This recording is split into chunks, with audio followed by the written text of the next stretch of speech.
नीतीश कुमार का जो मुजरिमाना फ़िरका वाराना चेहरा है वो आज बेनकाब हो गया कि उन्होंने इस बिल को, जिस बिल के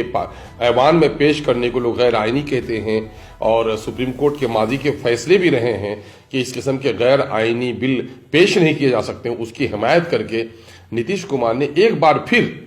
बिहार के उन लोगों का, जिन लोगों से उन्होंने गठबंधन के नाम पर वोट लिया था, बीजेपी के खिलाफ वोट लिया था, एक जोरदार तमाचा फिर उन मासूम आवाम के चेहरे पर उसने मारा है। और ये बिल कलअदम करार दिया जाना चाहिए। मुल्क में उन तमाम तर लोगों को जो मुल्क की सालमियत, मुल्क की एकजहती, मुल्क के अमन, मुल्क की तरक्की पर विश्वास रखते हैं, उन तमाम तर इंसाफ पसंद लोगों को आगे सामने आना चाहिए। इस बिल की मुल्क गिर तहरीक होनी चाहिए और अल्हम्दुलिल्लाह पूरे मुल्क में इसकी तहरीक उठ रही है। नौजवानों के दरमियान में, सोशल एक्टिविस्ट के ज़माने में सेकुलरिज्म पर विश्वास रखने वाले लोग आगे आ रहे हैं और हमें उम्मीद है कि ये जो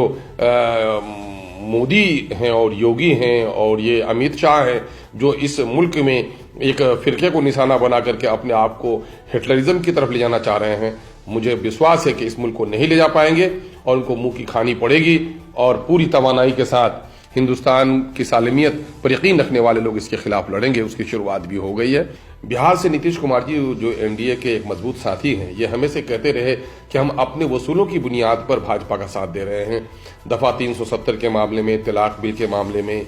और यूनिफॉर्म सिविल कोड के मामले में इनका नजरिया साफ है कि हम इसमें बीजेपी के साथ नहीं है, लेकिन इनकी कहनी में और इनकी कथनी में बड़ा फर्क था। है ये कवाकिब नजर आते हैं, कुछ देते हैं धोखा, ये बाजीगर खुला। लोकसभा के दरमियान में जनाब बैरिस्टर असदुद्दीन ओवैसी साहब ने बिल को फाड़ करके इसकी मुखालिफत का मुजाहरा किया है और उसके असरात पड़े हैं और पूरी गिर तहरीक चलाएंगे, ये लड़ेंगे। ये लड़ना सिर्फ अक़लियत के लिए लड़ना नहीं है, मुल्क के आइन के लिए लड़ना है, मुल्क की सालमियत के लिए लड़ना है, मुल्क की कौमी एकजहती के लिए लड़ना है। और जिन्ना समर्थक वो लोग जो लोग जिन्ना को गालियां देते हैं, पाकिस्तान को गालियां देते हैं और राज करना चाहते हैं और जिन्ना के तर्ज पर अमल करते हैं, ऐसे तमाम तर लोगों को बेनकाब करना है। इसके लिए हम लोग लड़ेंगे और लड़ाई हमने शुरू कर दी। हम इस बिल के पेश किए जाने पर हुकूमत की मजम्मत करते हैं और उन तमाम तर लोगों से जो लोग हिंदुस्तान की मिट्टी से मोहब्बत, हिंदुस्तान की सालमियत, हिंदुस्तान की एकजहती पर विश्वास रखते हैं, उनसे आगे आने की हम